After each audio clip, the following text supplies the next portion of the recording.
Hello दोस्तों, तो अब फाइनल हो गया है कि 2024-25 से मल्टीपल बोर्ड्स होंगे। मल्टीपल बोर्ड्स का मतलब है कि आपके एग्ज़ाम साल में 2 बार या उससे ज़्यादा होंगे। और ये एक बड़ी खबर है। पहले केवल संभावना कही जा रही थी, पर अब फिक्स हो चुका है कि अब आपके एग्ज़ाम साल में 2 बार से ज़्यादा हो सकते हैं। तो मैं आपको इसकी पूरी बात बता देता हूँ अंदर जाकर कि इससे आपको क्या फ़ायदे और क्या नुकसान होंगे 2 बार बोर्ड होने से। तो अगर 2 बार बोर्ड होते हैं, जो कि अब कन्फर्म हो गया होंगे ही, तो इससे फ़ायदा उन बच्चों को होगा जो पढ़ने में थोड़े से वीक रहते हैं, क्योंकि अब सिलेबस डिवाइड हो जाएगा और सिलेबस डिवाइड होने से उन पर एक साथ जोर नहीं पड़ेगा एग्ज़ाम देने का। और अभी क्या होता है कि फाइनल एग्ज़ाम में दोनों सिलेबस आते हैं, फर्स्ट टर्म सेकंड टर्म, यानी कि हाफ ईयरली फर्स्ट टर्म में आता है प्री बोर्ड में, और या जो हाफ ईयरली होते हैं उसमें आधा सिलेबस आता है, प्री बोर्ड में पूरा आता था और बोर्ड में पूरा आता था।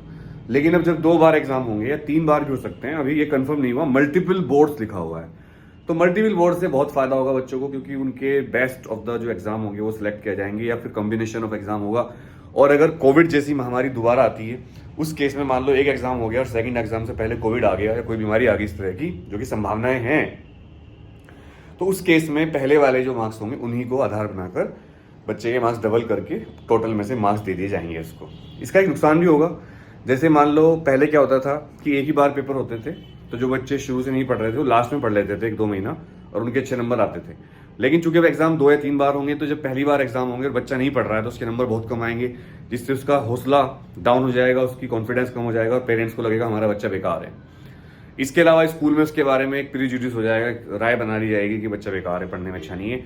हालांकि वो बच्चा अच्छा था, वो अभी पढ़ नहीं रहा था। मैंने ऐसे बहुत सारे बच्चे देखे जो एग्जाम के लास्ट के दिन पढ़ते हैं। मेरे बोर्ड के 4 बैच में लास्ट टाइम मैंने 1 हफ्ते का एक बैच लॉन्च किया था, बीकेपी जूम, 1 हफ्ते का बैच। उसमें ऐसे बच्चे थे जो प्री बोर्ड में, हाफ ईयरली में, सब में फेल थे, और जब बोर्ड एग्जाम हुए तो उनके नंबर 70 में से 60 से ऊपर आए। फिजिक्स की बात कर रहा हूँ, मैथ्स की बात, 2 बैच बनाए थे फिजिक्स और मैथ्स के। तो ऐसे बच्चे आपने भी देखे होंगे, और आप भी ऐसे बच्चे होंगे अगर, तो कमेंट करिएगा। ऐसे कई बच्चे होते हैं जो लास्ट के टाइम पढ़ते हैं और फोड़ देते हैं।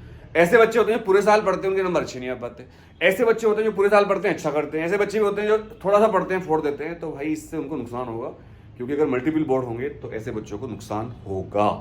पर जो शुरू से ही पढ़ता है उसको फायदा होगा अपनी प्लानिंग। हाँ, सिलेबस रिड्यूस होगा तो बहुत फायदा होगा आपको, क्योंकि एक चीज को एक बार में करना और एक चीज को टुकड़ों में करने का बहुत अंतर होता है। आपको इस प्लान कैसा लगा कमेंट करके बताइएगा। और आप किस टाइप के बच्चे हैं, शुरू से पढ़ते हो या लास्ट में पढ़ते हो, ये भी कमेंट करिएगा।